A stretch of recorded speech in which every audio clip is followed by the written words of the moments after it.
Hi there, my name is Ewan Nicholson. Welcome to my YouTube channel, Remembering Love. The title and subject to today's video is the joy of our journey home. And to discuss this subject, there's a couple of issues or things I'd like to explore in this video, or two themes really. And the first is the theme of the journey home. What does that mean, and what do we talk about when we talk about journeying home? Home to what? Home to where? And just the issue of joy along the way, like where do we find joy, and how do we bring our attention to the joy that arises and is there, and the necessity of that, particularly in the face of a lot of the suffering and anguish that we endure running parallel to that.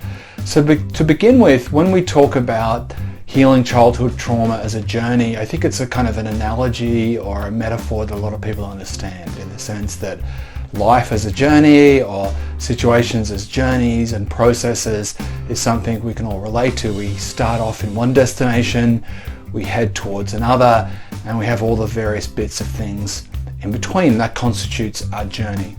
And healing childhood trauma is definitely a journey where we have a beginning point for most of us, where we're in this realization that we have trauma, we have issues, we've come to an undeniable kind of realization of that, and then we start on this practice and process and journey to heal. And I use the word or the term home because I think it's something that, for me at least, resonates, because there's a sense of the process of being traumatized is a process of being dislocated. It's a process of feeling we're estranged from ourselves, that we're not essentially at home in ourselves. We've developed mechanisms and processes to really remove ourselves from ourselves due to the pain, due to the abuse, due to neglect, whatever it may be. And the journey of healing childhood trauma is a journey back to the home of ourselves, back to where we can feel we can more and more belong in our own bodies, in our own minds, and in our own hearts, in our own communities, where we feel like we belong, that we're home to ourselves. And it isn't a kind of like we're there or we're not. It's more of a gradual process of feeling more and more at home. But the nature of journeying home assumes that we're not home. The nature of being lost assumes that we're not where we're meant to be. And I think the feeling of being lost or not where we're meant to be is a very common feeling in people with childhood trauma, where you just feel there is an intuitive sense of this isn't how it should be, the way I act, the way I behave, the habits, the destructive things I've got into, it just doesn't feel like it should be this way. It shouldn't be this painful. There shouldn't be this much of a struggle. And I think there's also a collective sort of lost sense that we're tapped into as well. I think as a society, as a culture, as a world, I think lost is a pretty good term for where we've ended up, with so much suffering and so much pain and so much unnecessary suffering and pain. How could we as a culture be anything but lost? We're lost to materialism, we're lost to greed, we're lost in violence. And I think until we're not that way, until we feel collectively we're where we should be, people are treated fairly, with love and care and kindness, I think it's even if you on a personal level are able to get home inside yourself, I think there's a collective lostness that we're all interconnected to that is also amplifies our personal sense of lostness. So I think the feeling of trying to return home, trying to kind of relocate ourselves back to where we belong inside ourselves, is something that a lot of people on the journey of healing childhood trauma can relate to. And in that process, I think something that I've discovered is it's quite a painful journey. The journey home means we have to look at things that previously we've denied. We have to address things that we've previously covered up or numbed. So as we begin this journey and as we move down this journey, it's very painful. Now you could argue not participating in this journey is also painful. To be drunk, to be stoned, to be caught up in self-destructive behaviors, that's pretty painful too. But as you stop those, as you shut the denial and the numbing off, you're suddenly faced with this awareness of how much pain there is there.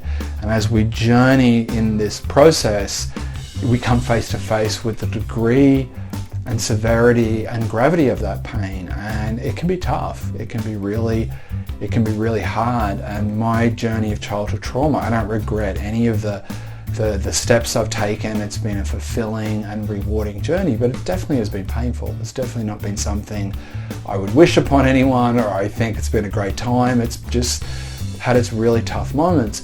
And as a result of that, it can feel like an arduous grind at times. Like my healing process is just this really difficult, sort of ascent up a mountain or descent down a mountain that's full of treacherous tribulations and difficulties.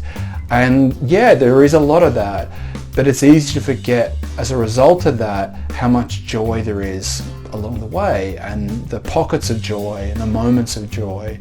And to me, the healing journey of childhood trauma is a journey where you have this strange mix of anguish and sorrow and suffering mixed with beauty, joy, tenderness and kindness, and they kind of weave and interlock together. Now you could say, look, that's just the journey of life, this weird combination of suffering and love, and it's just maybe more amplified on this healing childhood trauma journey. And I think it's really worth at times reminding ourselves of that joy, that there is it's spring weather here in Spain, and you get these kind of overcast days. They're a mixture of sunny and a mixture of overcast, and so you're walking along and the clouds cover up the sun and the sun comes out for a few minutes and it goes back away. And I think that joy is a little bit like these moments of sunshine, and you want to enjoy them while they're there. You want to feel on one level a sense of gratitude that this is a wonderful journey. As painful as it is, it's a beautiful journey. And to do that, we have to relish and recognize the joy that is there. And for everyone, it's going to be a bit different. But the other day, I wrote a list of the things that bring me joy, and yeah, they're kind of around me all day, every day. And the more attention I give to those things and experiences, the more I can just enjoy them, I guess. And that can be from, I get a lot of joy from seeing my kids happy, my wife happy, when they get excited about things, or they've achieved something, or they're just generally happy about something. That gives me a lot of joy.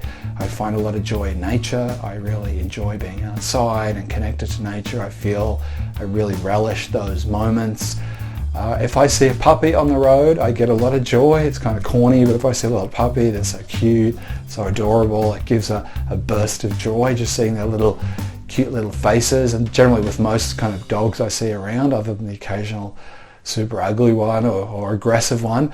And there are a lot of other things that I'm not going to bore you with my big long list, but they're there and they're pretty mundane and they're pretty routine, and they aren't necessarily ecstatic moments, but they're just these little spurts and little beams of sunshine throughout the day, that the more attention I pay to them, then the more I'm able to kind of amplify and just take it in really, and feel the gratitude and remind myself this is a painful journey, but it's also a beautiful journey. It is an arduous journey, but it's also a deeply rewarding journey. It is full of pain and full of beauty. And I think that helps me get through, that this journey home is its own thing. And I think all of us, given the way our culture's set up of sort of focusing on tomorrow, I think there's always this danger in this journey of healing childhood trauma, is to imagine there's an arbitrary future, that when I get to that place, when I finally get home to myself and home to my healed, shameless self, that everything's going to be okay. And I think that's just not how it kind of works, that this journey is never ending. Whenever we get to that home, we'll have to deepen that even further. And we have to keep remembering that the journey, and it's a corny thing to say, it's about the journey, not destination, but it's there's truth in some of these corny sayings. And how do we live that out? How do we relish this journey? How do we rejoice in this journey? How do we acknowledge that the suffering gives us the joy, that we have this constant contrast between the pain and the pleasure, and the beauty and the sorrow, the love and the violence, that it's all kind of weirdly mixed together, and without one we sort of wouldn't really value the other. This world of duality is this world of opposites, and as we take one we take the other. So this is just really a short video to just remind you, and really to remind myself, to enjoy this journey, to rejoice in this journey, to take our bits of joy when they come and take them in and appreciate them, and to know that usually sorrow is followed by joy and joy is followed by sorrow, and this dance of life is the one we're in. It's part of the deal, and let's take it all in, all its beauty. Look, thank you very much for your time. Thank you for watching this. If you've enjoyed this, please like and subscribe, and please take care of yourself. Bye bye.